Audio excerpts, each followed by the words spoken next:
One. Stand clear of the closing doors, please.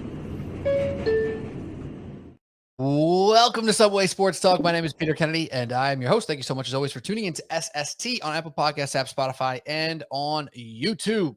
Joining me today, as they have so frequently throughout the season, as they do all the time, my guys over here, and first and foremost, the one you hear probably more than anyone else that's not me on this podcast, Pat Boyle, my man. How you doing? Pete, what's up, brother? I got to be honest to kick us off here. Little seasonal depression starting to kick in, knowing we only got 3 football games left. I mean, week 19. Can you believe it already? I Week can't believe this. 21, dude.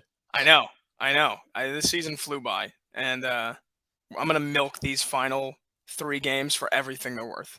This is the only thing you can do. It really is. And we were just talking before we started recording about significant others and stuff like that. And we're sitting here saying, man, there's only 3 more games. How sad. And my girlfriend's like, there's only 3 more games? That means you're only going to be glued to your TV Monday, Thursday, and Sunday for like a couple more weeks? Like, yep. So it's very opposite vibes depending on who you're talking to. Cody, I know where you're lying. How you feeling though, brother? That's so funny you bring that up. And thanks for having me back. Good to be back. But I realized throughout my time in my relationship that even though football season ends and Alyssa thinks, oh, she's got a break in the action, I'm sitting here like, the World Baseball Classic's coming up and golf season's ramping up. Stand clear of the closing doors, please. What that I don't know, just that was crazy. What just happened? I think Alyssa just did that from my bedroom somehow. I think she just heard me and just kind of threw some shade into the podcast to say, things never slow down over here. I definitely hit a button there on my keyboard by accident. I couldn't tell you what I hit. I usually have to click that with my mouse. Sorry, Cody. Continue. World Baseball Classic, something like that. Yeah, golf's coming up. Basketball is going to ramp up. There really is never a lull in the action, even though football is king. There's still something always coming up around the corner.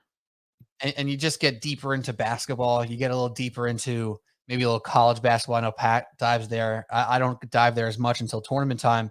But NBA will be on the forefront. And then all of a sudden you're blinking and it's pitchers and catchers and you start to talk about baseball. And then you're on a whole different type of grind. So you're 100% right. But nothing quite takes over a moment like a Sunday between 1 and 7 with Scott Hansen just whispering sweet nothings in your ear. There's nothing quite like it in the world. There's not, but yeah, now that you mentioned basketball, like now Tuesday, Thursday, TNT games are going to become a staple for me. Mm-hmm. Harlan, Iron Eagle, BA, like, dude, oh my God. Those are some of the best games of the year. Early March, playoff race really heating up. You know, every game for the final 15, 20 games actually matters. And yeah, it's at least something to fill the void. It's something. It's something. And by the way, Cody O'Connor, I don't think I said your actual full name before when I said hello to you. So Cody O'Connor, thank you. Pat Boyle here as well. And I'm Pete Kennedy. We're going to talk about the Giants, obviously. Probably not that long, though. Maybe also obviously, because after that game on Saturday being such a debacle and being really just so unentertaining, it's hard to dive deep into the game. They got beat bad, but there are a lot of questions and things we can talk about, slightly on that game and then about their season and moving forward in general. So we're going to hit on that. And then we're just going to dive right into it. The teams that just played other than the Giants quickly. And then we're previewing the AFC and NFC championship games, obviously with the Eagles and 49ers going at it in Philly coming up. And then the Chiefs and Bengals going at it in Kansas City, a rematch from last year's AFC championship. What a doozy. I mean, we were really going to get a good matchup no matter what. Around here. Maybe if you could argue the Jaguars, if they pulled it off, would have been a little weird in that AFC championship, but Bills, Chiefs, Bengals, man, you got happy campers over here and you should be too. So we'll touch on all that stuff, but guys, it's important to just talk about the Giants and we got to air it out. And I'll say this. I watched the game with 2 Philly fans, 2 Eagles fans, 3 Eagles fans, actually, if we're being fair. It was almost not even tough, if that makes sense. Right? I was expecting to go in there and battle, and it was going to be a close game, and we're going to be talking smack, and, we're coming back. We're going to score in this drive. Nah, we're shutting you down, blah, blah, blah. The whole 9, back and forth. We got none of it. After the Eagles went down the Giants' throat on the first drive, I said to my buddy, if the Giants don't at least get like 3 first downs here, this game's going to feel over. And that's exactly what happened. So, Cody, your viewing experience, your feelings during that debacle. What was going through your head? Yeah, it was a quiet O'Connor household over there. And like you said, there was just really never an opportunity to like cheer or like get up for it and feel like, hey, this is our there was just none of that. I mean, listen, we came on here last week, said there was a path for the Giants, and I think that path was something to muddy up the game and to just kind of keep it close, like they've done a lot this year. And their hope was that, hey, Jalen Hurts is not playing fully healthy, Lane Johnson, like we talked about, and the Eagles really have been playing their best ball the past month, like we've seen the first, say, 3 quarters of the season. Well, they came out and they played their A-plus game. And that's kind of the thing about the Giants. And I think we all knew that, right? Like if Philly, if San Fran even can throw Dallas in there in the NFC, comes out and plays an A-plus game, the Giants just couldn't hang with those teams. You had to mucky it up. Philly just came in. They had a better game plan. They seemed better prepared. They were up for it. They were ready. And they shoved it down our throat from start to finish. There was just nothing to be, happy about or cheering about. But like you said, it's kind of almost easier as a fan for me to have been like, all right, I can accept this by the first quarter and not just have to sit there the next day and be like, oh, we could have beat them. We lost by this play at the end. We lost by a bad call. None of that. It was just a team who was just in a different class than us, and we saw that clearly. And hats off still to a fantastic year. I don't want to let that last game, that lasting image be what we remember of this season, because it truly was a special year for the Giants. And the hope is that they're now pointed in the right direction with the right guys up top with Joe Shane, Brian Dable, and the crew to hopefully make good moves this offseason and build on something that was a great year and have some momentum going into the next. Yeah, I almost don't even want to add to that because you go through all the gambit of emotions from first quarter to fourth quarter. You get up for the game, you have some moments of excitement. Daniel Jones throws for a first down. You're like, okay. And then it goes downhill, downhill, downhill. By the end of the game, you went up and then all the way down. Then it's over. You're like, well, glad that's over, I guess. And you don't have to worry about it. You don't have to second guess yourself on the next day. You don't have radio host talking about it all day long saying, oh, only if Brian Dable made this decision, only if Daniel Jones didn't throw that interception. Like, no, it's not one thing. It was across the board, and they got abused by a team that's been the number one team in the NFC for basically the entire year until the Niners really came on hot at the end. So, Pat, not a true Giants fan, but you've been a pretty true Giants supporter now for a handful of years. What was your bird's eye view? Yeah, I think you come away from this game taking away something pretty obvious, and that's the Giants are not nearly there yet. They're not at the Eagles level. Became pretty obvious. This was a team that played above their heads all year long. They were fantastically coached. Um, they won close games almost every time they won. They were the actual Vikings rather than the Vikings who were the fraud Vikings. But then it just goes to show you just again that this was supposed to be year one of a rebuild. This team wasn't supposed to be good. So yeah, as a fan, Cody, and every other Giants fan, it's normal to get your expectations up as the season goes on because you're not going to say, all right, well, we're going to revert to the mean at some point. I guess we shouldn't even, hope to make the playoffs, even when the Giants were 7-2. There was still like that. You were scared to let it out. And then again, as they make the playoffs, when they throttle the Colts, when they go in and beat the Vikings, which I think all three of us thought was a pretty good indicator of what was going to happen, that they were going to be in that game. And then for them to get slaughtered by Philadelphia, again, yeah, I think you got to keep in mind, like Cody said, this was a fantastic first year. I don't know if you'd have any nervous feelings as a fan thinking that this team could be due for a, setback then next year because, again, when you look at what this team did this year, they can only get better. They're only going to have better cap situation. There's only going to be more clarity. So and again, it's pretty rare for a team to have a fluke year in the NFL. It's easy in baseball. It's kind of easy in basketball. Football, it's very tough. But, with what made me angry about this game on Saturday was we knew the Giants were a team that couldn't afford to have a bad week, right? And I feel like you're angry when you watch that game thinking, like, how can they look this unprepared? Right? Like once you're in the playoffs, you don't think you can't have a bad week. The Giants had a bad week. And again, that just goes to show you that when they're not playing their A game, that was going to be possible. But what gets me angry is the way that the game started out. Giants got outscored They were down 21-0 the first time they played them when Philly beat them 48-22. They were down 19-0, albeit with Davis Webb playing quarterback and resting their guys. So you've been outscored 40-0 in the first half by this team the last 2 times you played them. And then they start the game down 28-0 out of the gate. Like, you knew that you had to be aggressive. I don't understand why they win the toss and Daboll goes defer. Get your fucking offense on the field and make a statement, man. And Philly goes right down the field and scores, and that was the beginning of the end. And for me, it's okay. Well, you know they're good, right? It's hard to game plan around a team that has so many strengths. But it just looked like the same thing from the first 2 times they played, that it's like, dude, you knew they were going to do this. Their strength is they're going to run it down your throat. You can't stop them. And that's exactly what they did. I mean, we could probably get into with some Giants offseason plans, but oh my God, dude, I couldn't watch Jalen Smith miss more tackles on just when he's the first guy there. I can't tell you how many times I'm like, dude, this guy can't tackle to save his life. But anyway, just it was over from the start. It was over from the start, and you're like, how could this happen for a third time? And then the decision making from Daboll, not going for it on the first drive, going for it right away, 4th and 8 from Philadelphia's 40. But then in the third quarter, they're down 28-7, and he doesn't go for it, 4th and 6 from almost midfield. So those are my main takeaways. But again, I think as a fan, you're going to there's going to be a lot of positive days over the next 6 months. Yeah, and you could point to those Daboll situations where he could have, pushed a different button off the jump with the coin flip, the 4th down that you're talking about, the other 4th down you're talking about.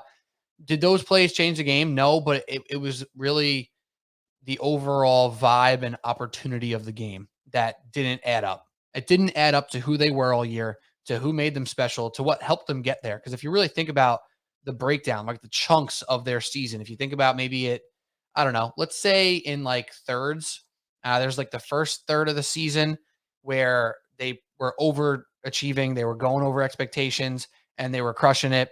And this whole thing was like, oh my God, wait, are the Giants actually good? No, they're not good yet. No, maybe they are actually kind of good. And they were going for it. They were being aggressive. Daboll was doing his thing. It was amazing. Then in their final 10 games, it's more like halves, but I'm going to say thirds for now. In their final 10 games, they were 3-6-1, right? Now they were banged up in the defensive backfield. They were dealing with some injuries. Their O-line was okay, whatever. But 3-6-1 for a good team should basically never happen, right? Like you should floor out at, 500 or, right below 500, not 3 games under out of 10. That's rough. So it wasn't like this team was great the whole year. I think a lot of people after that Vikings win wanted to tell themselves that this team was great all year. It wasn't true. And it's why I tried to be at least a little bit hesitant last week, crowning Daniel Jones for the Vikings game, crowning the Giants for everything. But that doesn't mean this season was bad or that I'm feeling negative about this season.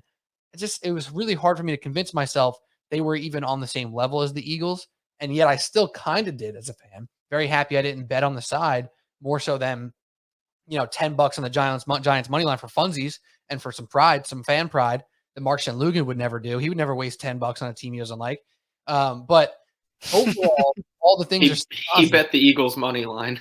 he did definitely. Right? It literally did. No, he literally did. Yeah. So that is like the second third of the season. I guess it's not even parts, but then the final third was the tale of two games. You beat the Vikings, breaks off. You beat them up bad. You look like the better team. You are the better team. And then you go to Eagles and you get basically embarrassed, right? That's all good. It is what it is. In totality, it's a good season. There's a lot of positivities. Cody, like you said, they're going in the right direction with the right people at the helm. This is now where the questions become more serious. Are we going to look at this team next year based off the offseason they have and say their over-under should be 9 or should be 9.5? Because Pat and I, there's video out there right now. If you're listening to this, you can go find me and Pat on YouTube in the Giants preview, or not the Giants preview, actually, the over-under, where we did general over-unders for the NFL. And for the final under, we looked at each other, started laughing, and said under on the Giants. There's no way this team wins 7 games. No way. How is their number even 6.5? So clearly they overshined our expectations from before the season, but that didn't make them anything more than a nice story and a good team with a bright future. That's the gist of it. I think we kind of covered it all right there. And I know some people get really frustrated when pundits on the radio and TV and et cetera, or people who do podcasts like us say, oh, if you're just saying that this is icing on the cake and you don't think you can win this game, like you shouldn't be in it. You shouldn't be a fan. Like, no, you're also just being realistic, right? Like, I don't know, Pat, how you feel about that, being around as much media as you are and being in the media. Like, fans and some media members alike get really mad. I remember hearing Tiki Barber on the fan saying, this is not like icing on the cake. Like, they have to win this game. They have to think they can win this game. They have to think they can go to the Super Bowl. Yeah, absolutely. From the player's perspective, but we're not players. We're not changing the outcome of anything that happens on the field. We're just excited to be here. We could be realistic as well. And I think realism hit as soon as they got their ass whooped by the Eagles in every facet of the game. O-line for them crushed our D-line. Their D-line crushed our O-line. Their quarterback played better. Their running backs played better. They ran harder. They broke more tackles. They tackled better. That's it. The whole story. Boom. Done. Over. Not on the same level. But that's okay because there's a bright path moving forward. I agree. And I like you said, Tiki saying, oh, the players have the mindset they have to win. Tiki's really great because he tells you what the players are thinking, what the players are feeling. He relates to them, and you get that inside look of, like, we talk about these guys all the time. We talk about sports, and then to have somebody tell you, this is what's going through their minds and stuff. So I get why, Tiki was doing that and stuff. But like you said, Pete, and I got to give you a lot of credit for this, man. I don't think you ever got too high on the Giants.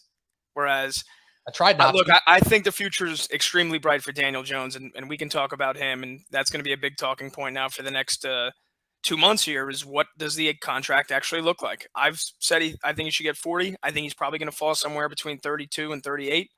I wouldn't be surprised he gets 35 average annual.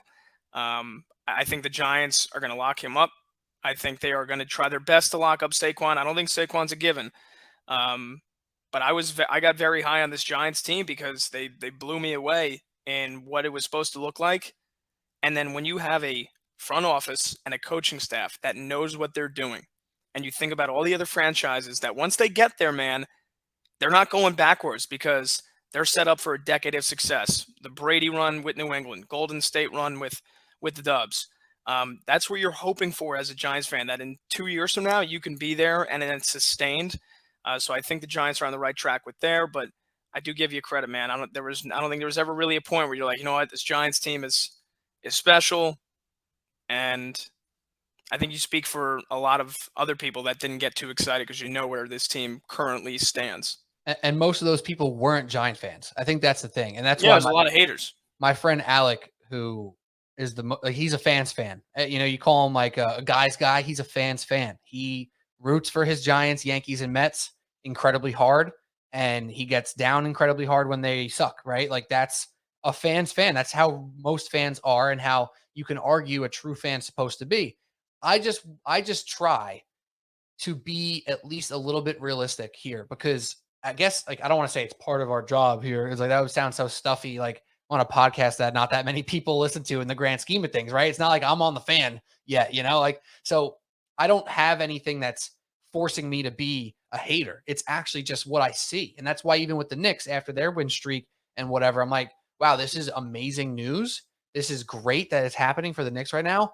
They're still not a top 5 team in the East, right? Like, let's not get twisted around here and fuck up our expectations, because that's where, as a fan, you're just going to dig a deeper hole for yourself. Like, you might be stacking up a bunch of dirt so you can stand taller if this works out. But if that falls down, you're falling into a bigger hole. That's what I try to avoid as a fan. And that's why I try to help people avoid who listen to this podcast. Cody, I don't know if you have anything to add to that. Yeah, no, I mean, I definitely agree. I always try to keep that, like, somewhat level head. And that's kind of why this game was like an easier pill to swallow. Like I said, like, they were just outclassed, where you just never know what's going to happen next year or the year after, the way the ball's going to break, what luck you have, what's going to go on with injuries, with everything. You don't know how the other teams are going to improve, what have you. So when you get there, yeah, of course, like Tiki's saying, you got to be thinking, we got to win this game. We can win this game. All of that has to be going on. While, like you said, in our perspective, we're like, listen, if the Eagles play an 80-plus game, which they did, we can't hang with them. We know that. So what can we possibly do? And, it wasn't Daboll's best showing, wasn't DJ's best showing. But, again, that doesn't mean that's what the season was just because of that final game. So the hope is the future's bright, and that's what we're hanging our hats on. That's what I've been excited about as a fan, was that it looks like we've got the right guys in place up top. that's what I've been excited about as a Mets fan. I see so many parallels actually between the two seasons and like what might be coming going forward. And that's all you can hope for is that next year and the years after, you just continue to give yourself a chance. They gave themselves a chance. I'm happy for that. I'll take that any year. And we hope that it's something that's sustained going forward. Yeah, and that's why I'm fine saying this is a win of a season. And anyone who's out there saying like, no, it's not a win because of how it ended, like you're not looking at the big picture. And I know that some people don't like the idea of going back to the beginning of the season and saying, oh, this was the expectations and you reached here. They say, no, the expectations change as times change, which is totally fair as well, right? Like both things are kind of true at the same time. Yeah, they were not expected to even be a playoff team, let alone win a playoff game. That's a huge win. By the time they got there, they still weren't expected to win a playoff game. So it's not like the expectations changed where they lost as a favorite or they were, a push with a pick 'em with the Eagles. They were a touchdown freaking underdog in a playoff game. So, the proof is in the pudding at that point. Last thing on the Giants quick, because we got to move on. The key marks here in the offseason, I think they're pretty obvious. So let me just say them, and then you guys can either tweak, agree, or add. Playmaking wide receiver, number one. Like as close to a game changer. Obviously, if you can get a game changer, that's a game changer. But if you get a good playmaking wide receiver as a number one, a linebacker who can tackle and or cover, God forbid both, and an interior offensive lineman. I think that's the big three needs for the Giants. Do you guys have any tweaks, adds, or takeaways? I would add maybe some interior defensive line depth, just so that it's not Dexter and Leo every single play. But geez, that inside linebacker feels like they haven't had a guy who could do it all since Antonio Pierce. So that would be really nice. And I think my hope, and a lot of Giants fans I talk to hope, is someone like a Brandon Ayuk in the offseason as the wide receiver one. Yeah, and Ayuk is so talented. He's strong. He can make plays after the catch. And you could almost argue that even though their offense is so dynamic, he's probably not even used to his full potential as a receiver in San Francisco, just based off how their offense runs. It's not like he is getting peppered with 9 targets a game. He's not getting the Diggs treatment, and maybe he doesn't deserve that treatment exactly. But we even seen what a guy like Christian Kirk can do with a number one workload. He can make catches, he can finish plays and do some stuff. So if Ayuk can be that guy, I would love that if he can end up in New York. That would be a home run for me. And the draft is obviously a crapshoot to some extent, but we've seen many teams across the league draft really good wide receivers in the first and second round.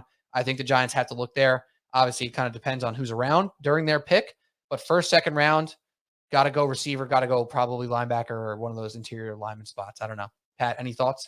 Yeah, it'll be interesting to see what direction they want to go with. Okay, do we draft a receiver or do we draft a middle linebacker? Because I love the idea of Ayuk that Cody said. Another thing that you're going to hear more of, which I'm going to tell you this, I think the Giants have to explore it. I don't think there's a player in the NFL outside of a non-quarterback player in the NFL that's worth giving up a farm of draft picks, because you know how valuable they are in the NFL. It's not like baseball. So if DeAndre Hopkins comes at the right price, I don't know how you don't pull the trigger on that. I mean, again, so you're asking yourself, what is he worth? What is a player that, again, I still think D-Hop's top 3 receiver in the NFL, him, Justin Jefferson, and Devontae. I think he's that good. I think he's still that good. Jamar Chase probably too. And Jamar, yeah, and Chase up there as well.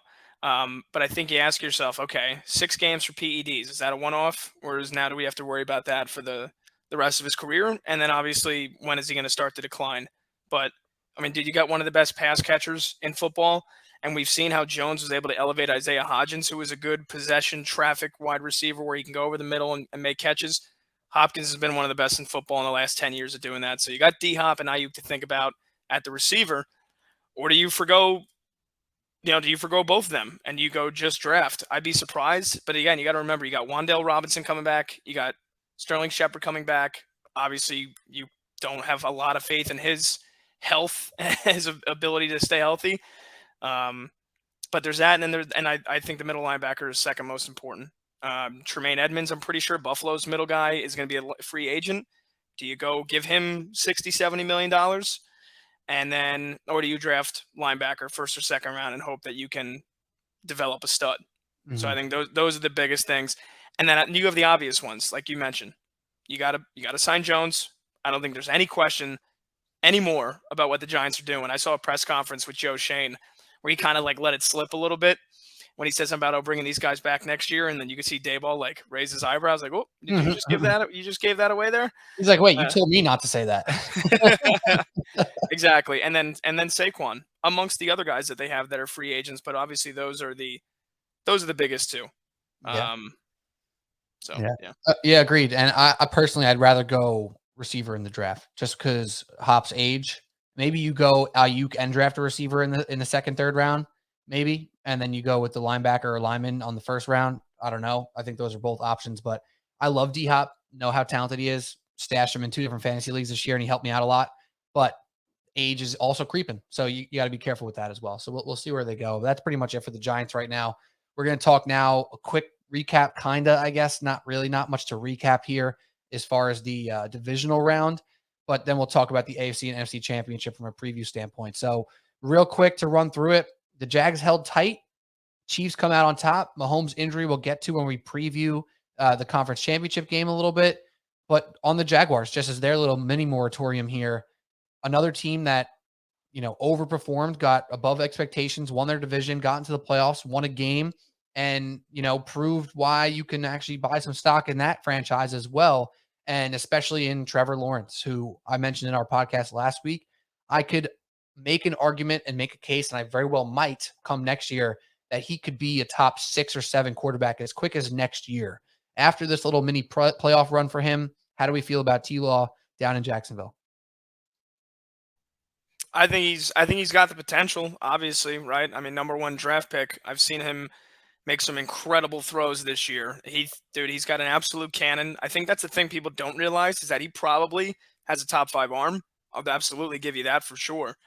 Some of the throws he's made, 50 yards, like right in the bucket for Kirk. The way that he elevated that receiving core, because I mean, let's be honest, when you look at who they have, they get Zay Jones from Vegas, who I thought was always a big deep threat, and then he had a couple of games where he went absolutely off this year. Obviously, Kirk, pretty close to a number one wide receiver as you can get in the NFL. I think he'd be a number one guy for at least 10 to 12 teams, if not more. And then just you saw the chemistry with ETN, and at least that draft pick worked off taking those two guys first round. So he's got the talent. They've got the chemistry as an offense. The decision making, man, for me still throttles me. Right? I mean, it was obviously never more clear as when he threw 4 picks in the first half against the Chargers, but there was a lot of possessions like that, and to still have that through 2 years. I get Urban Meyer was dog shit, worst head coach ever in year 1, slowed his growth, but he still makes a lot of questionable decisions for me to be like, okay, I can trust this guy to win a playoff game starting next year, because that's what the expectations, I think, are fairly going to be for them now. Yeah, I'm probably a little closer to where Pete is. Like, I think he's a bona fide top 10 going forward. Like, if I'm making a list for next year, I'm taking Trevor Lawrence somewhere closer to that 6, 7, 8 range, like you said, because I kind of could throw out year 1 with Urban, like you said. Like, he just didn't have a chance with him. You bring over Doug Peterson, proven coach. They got it going. They also have Calvin Ridley coming over this year, correct? Is he not? Right, he signed with them, so he's going to have served his year suspension. True. There's your number one of number ones. If it's not Christian Kirk, you've got a 1A, 1B with those two, and Evan Ingram looked good, so they got weapons. Travis Etienne, obviously, and they'll probably be favored to win the division now. But look, he was a number 1 pick and this highly touted guy out of college for a reason. That stuff didn't just go anywhere. It didn't just go away. He's got the arm, like you said. The decision making has to get better. I think it will as time progresses. I was more impressed with the fact that he bounced back from that 4 interception first quarter than the fact that he threw the 4 interceptions. They were a couple plays away, I think, from really making the Chiefs sweat there in that game. They really had a good chance, and I think maybe they're just young in Arrowhead. But no, I like Trevor Lawrence. He's also a dual threat. He's got the legs. He's a big guy. I mean, he came out of college as like the chosen one. And I think this year was much more of an indication of who he is going forward than what year 1 was with Urban Meyer. Yeah, it's almost like he is now on the right trajectory back where we thought he was going to be. And his team is also on that trajectory. Like there's even parts there. The defense flies around. They got some talent on defense as well. They obviously have some needs, which we're not going to go into specifically. But yeah, I mean, I'm excited to see what happens with T-Law. I totally forgot about the Calvin Ridley side of things, Cody. Great point by you. I think he's one of the more talented receivers in the league. If he didn't have his whole weird situation with no quarterback in Atlanta for a little bit, and obviously gambling. He's maybe listening to this podcast too much. He's an absolute stud. I love Calvin Ridley. I think that people are going to quickly forget how good he was if he comes back and is close to what he was. Also, we were talking about top 5 receivers before. Forgot Cooper Kupp. We forgot Cooper Kupp. Yeah, we did. Yeah, we did forget I Cooper thought Kupp. of It's him, easy to but it was easy to forget this year. He missed half injury. the year. Yeah. He missed half the year, so it's all good. All right, moving on. Cowboys, again, super quick so we can get to the AFC NFC championship game here. We have Dak Prescott in that Kirk Cousins tier. We did. If you listen to the pod from last week, we didn't even really have thoughts about moving him up. We said he would have had to do some really impressive stuff to get put back in that category with the Jalen Hurtses of the world, the Lamar Jacksons of the world, etc. And he didn't do it. Clearly, they scored 12 points. And yes, he was going up against a world beater defense in San Francisco, but it didn't feel sharp. It didn't feel impressive for Dak Prescott and the Cowboys. Some ancillary talks, mostly from fans, about if they're going to make moves. My take is Jerry Jones has told us who he is, and it's a guy who does not like to be wrong, so he holds on to his decisions until he has to. That's why Jason Garrett coached them for as long as he freaking did, right? So we all know kind of what Jerry Jones is, and that's why I believe Mike McCarthy will be back and why I believe Dak Prescott will be back, because he's looking at it and saying, we won 12 games 2 years in a row. What are we doing here, right? We're going to run this back. We're one piece away. We're one more weapon away. You know, he's not thinking about any of the important positions. He's thinking about drafting another receiver or another defensive back or whatever, because I don't know if he knows what the hell's going on down there. So Cowboys, any thoughts before we move on? Yeah, I'll just say, when I made my bet in my video, Pete, over the weekend, when I said that when you take away the Cowboys run game, Dak Prescott is a mediocre quarterback, I didn't literally mean take out the Cowboys run game. That Tony Pollard injury was fucking gruesome. You feel for him, broken leg, but literally after he left, that was it. The Cowboys had some juice. They had some momentum early on in the game. They were establishing the run. Tony Pollard had 6 carries for 22 yards, so he was running for nearly 4 yards a pop, and then he goes out. They shut down Zeke, who, again, for anybody that's out there that's still like a Zeke believer, I mean, you've seen what he's been this year. He's a run-of-the-mill system running back where he needs to split the carries with somebody else. He doesn't have the stamina. He doesn't have the energy to carry a game anymore. I don't know how many people out there still think Zeke is a top running back, so maybe I'm preaching to the choir here. I don't think either of you guys do. But they took out Pollard, and the Cowboys' run game disappeared, and I said, take it away. Dak's a mediocre quarterback. He throws those 2 terrible picks, nearly threw a third on a tip pass, and he was I don't think single-handedly, but he was a big reason. He is the majority reason why they lost that game. NFL playoffs come down to quarterback play, man. Those were both his faults, those interceptions. You can't cost yourself a chance for – they should have scored a touchdown on that drive. They were actually moving it. They converted a fourth down. They were all the way inside the goal line and inside the red zone.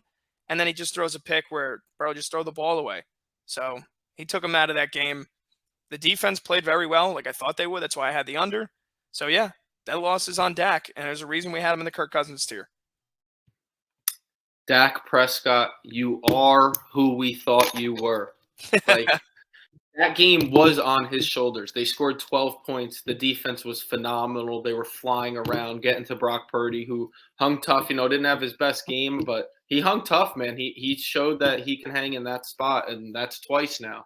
But this is way more about Dak and the Cowboys, and I don't even think it's necessarily on Mike McCarthy. It's certainly not on the defense. This was squarely on Dak's shoulders. Like, he had his opportunities. You named the 2 picks he threw. He almost threw a third tip one. He almost threw a pick 6 on that last possession, or second to last possession at the end of the game that was right in the guy's hands. I mean, he just never looked comfortable. His decision-making looks like it's getting worse or something. He's firmly in that Kirk Cousins tier because, yes, he can have the game he had last week, but he can just revert right back to this, and it's just like NFL purgatory for the Cowboys while you have Dak. It's like you're probably not going to find someone better in the free agent market. They're not going to really draft like you are stuck with Dak. He's probably going to get you to the playoffs, and he's probably going to take you this far again next year. It's just the same old song and dance with him, with the franchise. I mean, I kind of feel for Cowboys fans because that game was there for the taking. It was in your quarterback's hands, and he just could not deliver whatsoever. He had a really bad game in the biggest spot. It's just, how many times do we have to see it with this guy? Mm-hmm. And as fans of the NFL, I think we all win on not having to watch Eagles Cowboys because like we see it all the time. Eagles are better. I mean, especially for Giants fans, obviously for obvious reasons. But Niners are the better team, and they did. I can breathe. They took control and they won it. Pat, what do you want to add? Yeah, I was just gonna say real quick, Cody. I get what you're saying, but like, are they stuck with Dak? Because the defense is pretty fucking solid. You got Micah Parsons, who What are I they think doing now? What's their option? What is their Yeah, option? that's my question. What would their option be? I'm open to listen to it. I just don't know what it actually is. What it Trading sounds for like. Aaron Rodgers? Like I was gonna say that's a possibility. I'm being dead ass. Trade for Aaron I just Rodgers, don't- sign Lamar Jackson, and tell Dak kick rocks. Like find a way to trade him for something else. Get as many picks as you can back because look at the weapons. CeeDee Lamb's bona fide number one. I have no more doubts about him. He is legit. He is him. Yes. I think I would put him right behind Chase. I'd put him as number 6, number 7 in terms of the top wideouts in the league. He is elite. Dalton Schultz, great tight end. And they've got a plethora of them. He's got this fucking guy, Hendershot, Jake Ferguson, like these guys that always end up either catching a touchdown pass or you see them lay somebody out behind Schultz. So they got good weapons in the tight end pool alone. And then you have CD, you have, a couple big games from Michael Gallup and Noah Brown. I think they're good 2-3 complements. And a run game with Pollard and Elliott both healthy was great. And the line, we always hear about the line. The line's always top 5. I don't think that changed this year. And then the defense was great. They were in a top 10 defensive unit. Dan Quinn probably could get a head coaching job next year if he wants one. I don't think he should. I think he will. But he probably could. So, Yeah. I mean, Yeah. where else is this team lacking? Like if they have Mahomes, Burrow, Allen, they're winning a Super Bowl. Right. No doubt about that. I'm not saying that they can find them. Like they're not going to have them. If they trade for Aaron Rodgers, I think that's their best option, or Lamar if he can stay healthy. Right. But with an elite quarterback, this team wins that game. And I think that you're right in the world of what they should do. I think where you would be wrong, because I'm not saying you're saying this, is in the world of what they will do, right? Because Jerry has just proven to us that he kind of holds on to these guys and he hangs tight to his decisions because I don't know if he doesn't want to be wrong or he wants to just he doesn't like change in his old age. Like we kind of grew up with this mystical thought around Jerry Jones that he was this cutthroat businessman who's going to do what he has to do and he's going to make money over money, which obviously he's still making money, but he's not making decisions to rip Band-Aids off like the prime Patriots did, right? He doesn't get off players early. You can argue trading Amari Cooper was one of those decisions that made sense. And however, Amari Cooper's still a good player, would have helped them this year. So it's not like that decision helped them in some grand way. And obviously that wouldn't be enough to get an Aaron Rodgers anyway, but it doesn't feel like Jerry Jones is that type of owner to allow his team to trade somebody who is a bona fide franchise quarterback. Like we're saying, he's just not as much of a ceiling raiser as we thought he was going to be, before the big injury, perhaps. Because there were points 2-3 years ago where you're listening to podcasts and all the nerds out there who watch film and break down everything are like, it is annoying how good he's gotten at, anticipation throws and getting better at reading defenses, all stuff that we didn't see from him in his first 2 years when he was truly a game manager playing above expectations with the best O-line in the league. Then all of a sudden it was like, oh, this is not the O-line's team anymore. It's Dak Prescott's team. And from there, it's been an injury and then just been a really steady ship of decent. And there's not much greatness that goes on there consistently. But Pat, I do agree with you. CeeDee Lamb may have had some questions about if he's a true number one. There ain't questions no more. There ain't questions no more. All right, let's do a little preview here of the AFC and NFC championship game right here on Subway Sports Talk with Pete Kennedy, Pat Boyle, and Cody O'Connor. We'll just go in order. 49ers at Eagles at 3 o'clock. The Eagles are -2.5. Right now, some of the cash coming in on the 49ers. Not a ton, but a little more cash than tickets on the Niners. Guys, off the jump, what did you expect this spread to be? Cody, if we're playing Guess the Lines with Bill Simmons, what were you guessing the line was going to be? Because I'm kind of curious about that, of where people are thinking the line should have been versus where it is. I feel like I saw it before I even got to guess, but Hmm. I think this is a good spread. I think that's right where it should be. Eagles are home. Maybe you give them the full 3, but I think people would hop on San Fran right away if you gave them the 3. Rookie quarterback going into Philadelphia is probably the argument for the Eagles, right? But if you're San Fran, you just got away with not playing your best game. You're still here. Eagles maybe just did play their best game. Is that what they're going to do, or did they kind of blow their load on Saturday? So 2.5, I think that's a fine line. I don't know where I'll take, but I know I'll take something.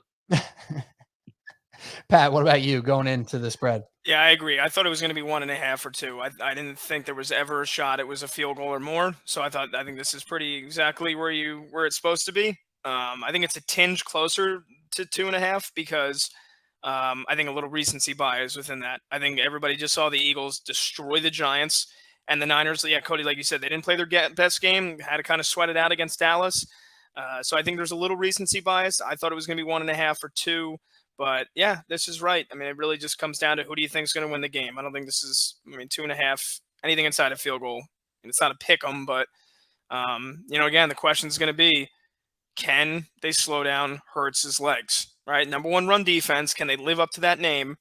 There's really never been a question outside of like 1 or 2 games in this 11-game winning streak to doubt them, to doubt their defense. So yeah, I would expect that to hold up. And then again, you mentioned it, Purdy. Second game in a row, didn't look great. Still performing way above what we thought he would. The last pick in the draft, third string quarterback. But he's gonna have to play really, really special in order for them to win that game. I said it 5 minutes ago. I'll say it again. NFL playoffs comes down to quarterback play, and it's almost like, okay, how long can San Francisco be the better team on paper and just win the way they want to win, where they can beat every team with their defense? If they have to win this game with their quarterback play, Purdy's going to have to throw for 250 and 2 touchdowns, not turn the ball over. Can he do that? He's looked really great, man. That's asking a lot here, especially because he hasn't looked that great in the first 2 games.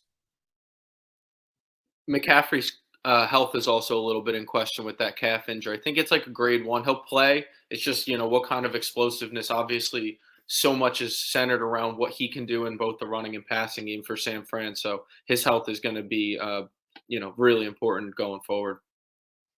Yeah, my lean was more towards that it would be closer to a pick 'em than 3. So my guess would have been, -1 for the Eagles rather than closer to 3. So that's where I was off. I thought it would be more in the Niners' favor because I feel like Vegas has just kind of been given Niners really favorable spreads. And I shouldn't say favorable; it's probably a misleading word, but they're making the 49ers a favorite and heavy favorites in a lot of these games. So I thought maybe that would make this closer to a pick 'em, and I'm wrong. It does leave open the teaser door wide open. Like for real, 2.5. That is the ultimate teaser leg for the underdog. You take the Niners up to plus 8.5. You could also get. Oh, I'm seeing this correctly here. The Bengals are now favorite. Is that right? The Bengals are -1.5. Yeah, that line's been moving a ton, man. And no Wow. surprise, obviously, with Mahomes' ankle. Yeah, so that's with the Mahomes ankle thing. I actually read that wrong. I thought it was still Chiefs -1.5. So even more so, you can take the 49ers from 2.5 up to plus 8.5. You can take the Chiefs from +1.5 to plus 7.5. I mean, that is a made for gambling teaser right there. Right, that's it. You go through the 3, through the 7. You get 2 good teams to get a touchdown cover. I mean, it feels good. What can go wrong? I don't know. I'm curious. Like, do you guys think Vegas, when they're setting these lines, or the sports books in general, are they thinking of teasers when they're putting these lines together? Or are they just doing their thing with the straight lines here? Like, I'm not sure. I think a little bit of that goes into play for sure. When they'll put a team, given the hook 3.5, 6.5, 7.5, or even numbers that are right inside that. I think they know, a lot of people bet this way. I'm gonna give a team plus 2.5, and people are gonna say, okay, well, there's not really an incentive to pick them now if I think they're gonna win. So yeah, I'll get them up to 7.5. I'll get them up to 8.5 for sure. Vegas knows all. It's all incumbent in what they're doing. It's all part of it, I think. Yeah, I do fully believe that teasers and all that go into their line making. And I think a lot of it is like which side they think are going to bet on, not necessarily always what's maybe the fairest line, but hey, how can we get people to bet onto this side or to that? I think that's part of it as well. Yeah. Yeah, that's obviously always their goal, right? To get the money onto whatever side they think's gonna lose. All right. That's their goal. What side do they think's gonna lose? Let's get people to bet on that side. All right. That's how they win. And that's how I win. That's the Uncut Gems line, of course. But my lean here. KG, what are we doing, KG? This is how I win, KG. That's pretty good, actually, for the Adam Sandler Very. question. Yeah, surprising. Out of nowhere right there, Pat. Well done. I was But like saying that to myself the other day because I saw a clip of Francesa talking about that when he played in that movie.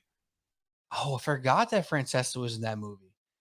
I got to rewatch that. I saw it in theaters and it was so intense to watch the entire time. Like I was literally like having heart palpitations like for the whole film, which is the point, right? Like it's a an addict. It's an actual gambling addict who's in this never-ending circle of winning and then losing it and then winning it and then losing it and then winning it and then losing it. So that's why it was a great movie. But man, it's hard to bring myself to watch it again. It's so intense. I can't get there. So much went on in that too. Yeah. Crazy. A lot of moving parts. It was very, very chaotic. That's the right word. But my lean is a little bit right now towards the Niners.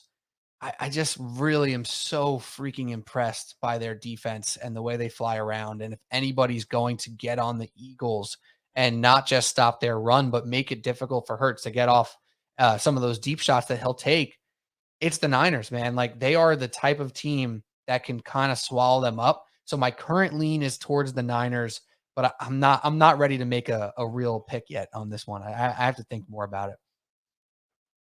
Any other thoughts there? All right.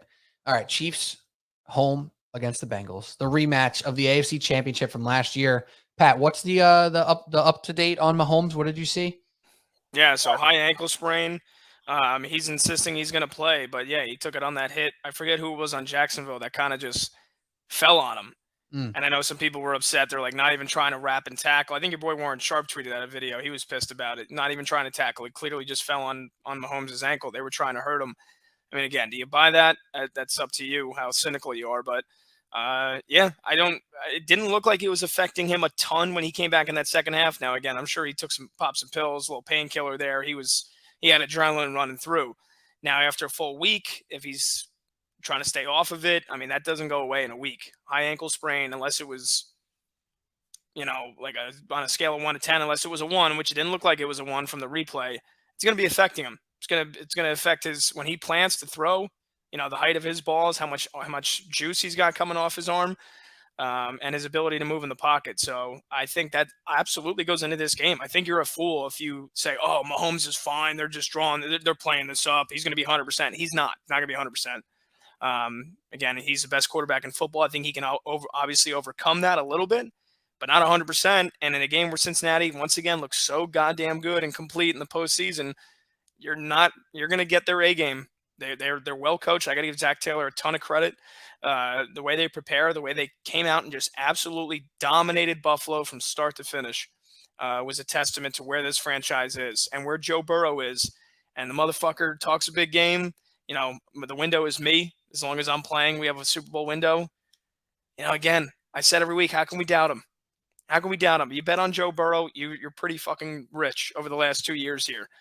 Spread and money line. So kind of tough to think that Kansas City's on equal footing here in this game with Mahomes clearly limited. Yeah, I mean, I don't know if that was a pun or not with the equal footing. If it was, very well done by you. It was. I didn't want to say that, pun intended. I wanted to see if you guys grabbed it. Yeah. It was nice. Hey-oh for you, Putty. No, I mean, look, I think that game is probably close to a pick 'em or as even as it gets. I think those are the two best teams in the AFC, and for what it's worth, I think it's the two best teams in the NFC. For all the craziness that was this year, I do think we have the best 4 teams left in the league, and it's just like, I mean, you just nailed it, Pat. It's what I said last week. Like, Joe Burrow has earned that respect to just be trusted in these moments, in these big games. And not like, to me, this is not a knock on Josh Allen, even though they were abysmal this week. I think that there's a chance that you have Joe Burrow and Pat Mahomes in their own tier right now. And maybe Josh Allen's in his own tier below them, but they might have taken over as, hey, we are 1 and 2. And he said that in his interview, and he has backed it up, like you said. Dude, Joe Burrow is just a hard guy to bet against, man. He's just a winner. He just feels like he has that energy. He says the old Bengals are dead, and now he's going to back-to-back AFC championships. He's won more playoff games than their franchise in 2 years. He's ridiculous, right? And then you add in that Mahomes has a high ankle sprain. That's not, like you said, it's not going to go away. All the off-platform throws he does. No, he's not Josh Allen or Lamar Jackson with his legs, but his legs can be pretty damn useful. He can pick up a 3rd and 8 with his legs. He can score a touchdown when you're not expecting it. When he's got all these things that you've got to cover with the Chiefs that makes them so great, his legs are a part of it. And yeah, I mean, and I'm a guy, I've got a Chiefs future riding. That's the last one I've got going. And I'm very nervous, even in Arrowhead, especially with the ankle injury. I have a hard time that I'll be betting or doubling down on the Chiefs. I think it's the right time to probably just hedge, split it in half or something along those lines, because I don't want to bet against Joe Burrow. I just don't want to bet against that guy. And not to gloss over Joe Burrow, but also you got to shout out Lou Anarumo, the defensive coordinator, who has just put together, masterful half after half. And it's not always full games. It's not. But the clear cut ability to make those changes in second halves when they're not looking super hot in the first is something else. It really has been for a long time now. It's going back to 2 years. I think it was a little more niche football nerd who was really impressed with him last year. And then this year it became a little more mainstream. He's the type of guy who, will he want to go get a head coaching job? I don't know. I actually know his son a little bit. He went to the high school I work at. And I don't ask him those types of questions. I'm not prying for that type of information. Just, when I see him, I ask about the vibes and the team and whatever. And vibes are good over there, man. They are confident, not just Joe Burrow. Maybe it's him infecting the whole team, but they got a real good thing going there. The D-line is strong. Even with some of the injuries they dealt with, their defense never really tapered off. It's been solid the entire time. So you combine the ability of Joe Burrow to take some of those big time risks without ever seemingly, really giving it up. Like, yeah, he'll throw a pick or two here or there. Who won't? That's why I said about Daniel Jones this year is I can't wait to see him with receivers so he can up his risk a little bit more. He had the bad ability, the inability to hang on to the ball in the early parts of his career. He totally fixed that this year and didn't turn the ball over. Now it's time to up that risk again and trust your receivers. Maybe not for Daniel Jones because he doesn't have Jamar Chase, T. Higgins, Tyler Boyd, and Hayden Hurst. Like, that's no joke. So Joe Burrow doing it all with swag, with confidence. It's super hard to bet against them. And then I'm just going to be paying attention to the way people are talking about it, because that's something that goes into my mind. When I hear, especially like last week, for example, everybody was hyping up the Giants. Oh, the Giants, this +7.5. Yes, I'm taking the Giants. They have a chance to win. They have a chance to shock the Eagles. Like, that's red flag number 1 for me. So if everybody's going into Sunday saying Joe Burrow, Bengals, Pat Mahomes ain't healthy, Bengals are going to roll with this one, that'll be a red flag for me, just knowing myself. That'll make me bet the Chiefs, even if I don't believe in it. It's one of those hold your nose bets that we talk about all the time, Pat. So that's where I'm sitting right now with this game. Though everything is telling me the Bengals are more situated to win this one, I got to wait and see. I got to see some of the talks about Joe Burrow and talks about Pat Mahomes going into Sunday, but it's damn hard to not trust Joe Burrow, Zach Taylor, Lou Anarumo, and that defense. Yeah, I'm leaning for sure Cincinnati. And I think even if Mahomes is 100%, I think I would probably still be betting Cincinnati because you'd probably be getting 2.5 or 3 points, and you can tease that up as well. Double teaser, 8.5. How you doing? How you doing? How you doing? What do you want to do here? But yeah, now that obviously Mahomes is limited, and I'm sure he'll be, painkillered up. I'm sure he'll be perked up if he wanted to be, but he's gonna he's gonna be limited for sure. At some point in the game, you're gonna see a couple of throws, or you're gonna see a drive, and you're like, yeah, he's not 100%. So, based off that information, the fact that I was leaning Cincinnati to begin with, I'm absolutely taking them. And then, man, I love my Niners. Pete, I've been hyping them up all year. You kept asking, like, in a couple of, like, the first 2 weeks, 3 weeks of Purdy, you're like, how do they keep getting such huge spreads? And they kept covering them, and we've seen it over a full year now. But man, something's telling me that Philadelphia, this is the Eagles' game to lose yet again. As much as I know that pains Cody to hear, I think Cody realizes it kills me to hear. I know you know how good this team is, and not just because they destroyed the Giants. They've proved it all year long, right? Hurts got a little banged up, and They went 2-2, and people are like, oh, they throw off their rhythm. But I mean, they're as every good as they've been all year, and it's at the link, it's at home. This feels like 2017 again here. So I don't know. I'm going to be at war with myself all week, depending on where I'm leaning with the wallet in that game. Might be a spot to buy the Niners up a few points, and if you like the Bengals enough, you know what I mean? Like, even if you just get it to the hook and you just take the money line, it's going to be plus odds, probably close to like plus 140. I think it's a field goal game. I think these are, like I said, two best teams, evenly matched, superstars all across the board. Both lines are fantastic. Both skill position players are fantastic.